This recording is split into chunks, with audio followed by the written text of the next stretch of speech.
Hello and welcome to LingualNet's Superlearner Fluency course. My name is Dr. Michael Rost. I'm a language teacher and a language researcher, and I'm also a language student. We call this the Superlearner course because in my career I've traveled a lot and I've worked with a lot of students in a lot of different countries. And in each situation or each classroom that I'm teaching in or observing, I always notice a few students who I call the super learners. They have some kind of special mindset or special set of strategies or study habits that enable them to learn quickly and efficiently. And in this course, I'd like to share those strategies and study habits with you so that you also can become a super learner. In each module of this course, we focus on one topic. And we focus on one topic so that you can explore the topic deeply and hear how different people approach the same questions.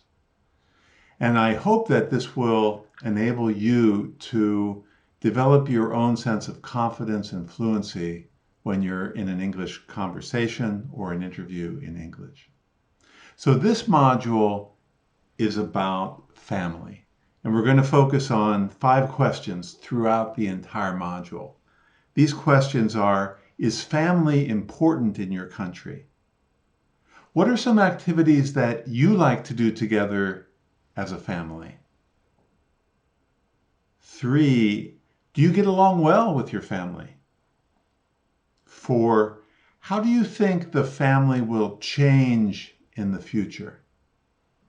And 5, who do you think should be responsible for care of the elderly? The family or the government? So we're going to hear 3 different students answer these same 5 questions. And then we're going to explore some of the strategies that they use to communicate effectively.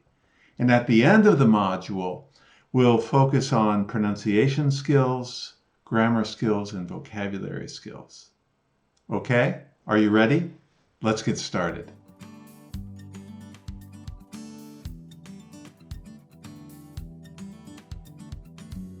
First, is family important in your country? Is family important in my country? Yes, absolutely. They're very important. Generally, Vietnamese people believe that families are building block of the societies. So you have a good building block, a sturdy building block, you have a good society. That's what it is.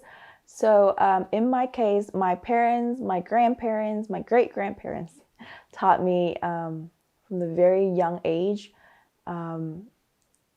that when you come a certain age, you have to get married. Like you have to have a family.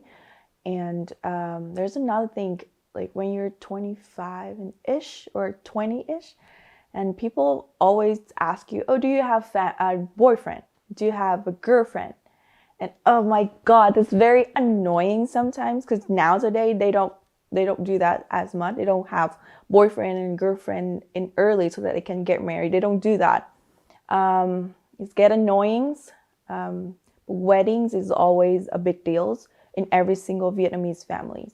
Yeah. Family. What are the activities that you like to do together as a family? What is the activity that we like to do? Personally, I would say for my family, it would be watching TV together. Nowadays they have phones, so I don't know how they feel about that. But back then, watching TV together as a family is a big deal. We sit around the TV during nighttime, and everyone just watch a movie, watch a show. We give comments, and there's laughs and questions and jokes around. It's an everyday activities. We feel very bond with each other. What else? We like to go on vacations with each other as well. Sometimes to the mountains, sometimes to the beach. Our family loves beach. So every summer we go to the beach.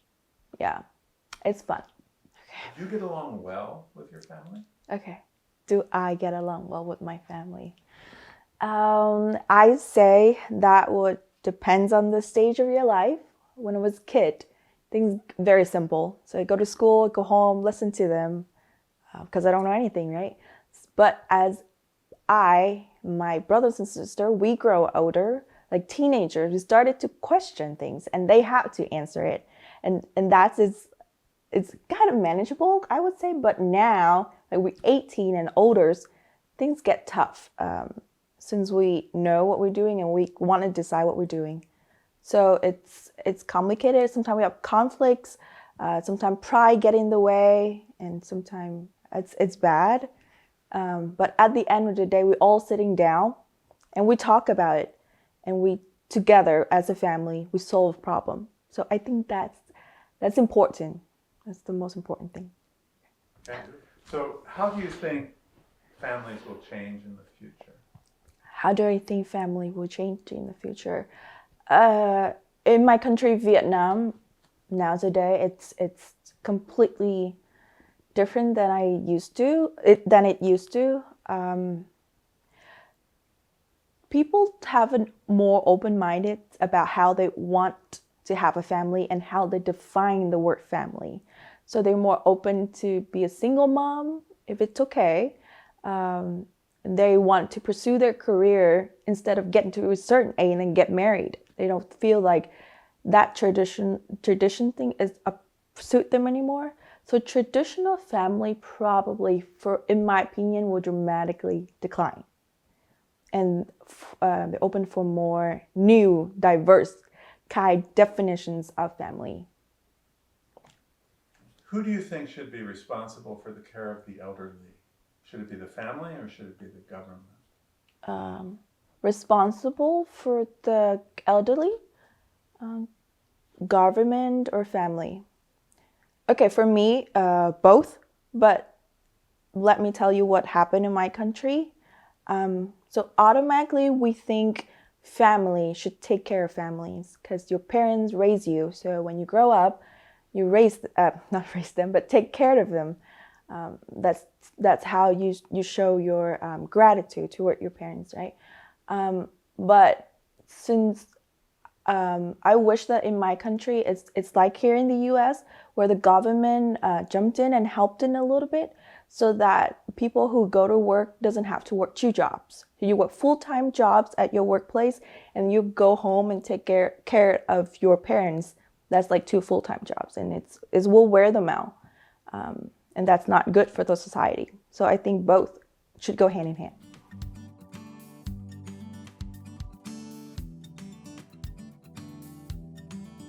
Okay, so that is our first interview on the family topic with our first student named Tan.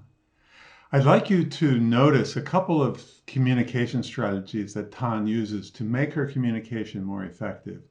The first is what we call the most basic communication strategy, and that is open up and show that you're willing to communicate. Your willingness to communicate and your effort to communicate are the basis for good communication. The second communication strategy that I would like you to notice is what we call think time. Notice how Tan uses think time in two ways in particular. One is that she'll repeat the question, do I get along well with my family? Who should be responsible? This kind of repetition allows her to absorb the question, take time to think, and organize her answer. While she's talking, she also uses pausing phrases to develop time to think. She might say something like, generally, in my opinion, what else? She uses these kind of thinking phrases to give herself time to plan what to say next. Both of these ways, repetition and thinking phrases, help you to feel and seem more confident as you're communicating. So now that you have watched one student do the questions, I'd like you to do the questions yourself. The 5 questions are, as you remember, is family important in your country? What are the activities that you like to do together with your family? Do you get along well with your family? How well, or rather, how do you think families will change in the future? And finally, the fifth question is, who should be responsible for taking care of the elderly? Should it be the family or should it be the government? So I'd like you to answer those questions for yourself and record your answers on a phone or a recording device. Then go back and listen to the conversation with Tan again and do the exercises in the course workbook. After you've recorded your own answers, reflected on and reviewed the conversation with Tan, that's all for today's episode. So good work and look forward to seeing you in the next episode.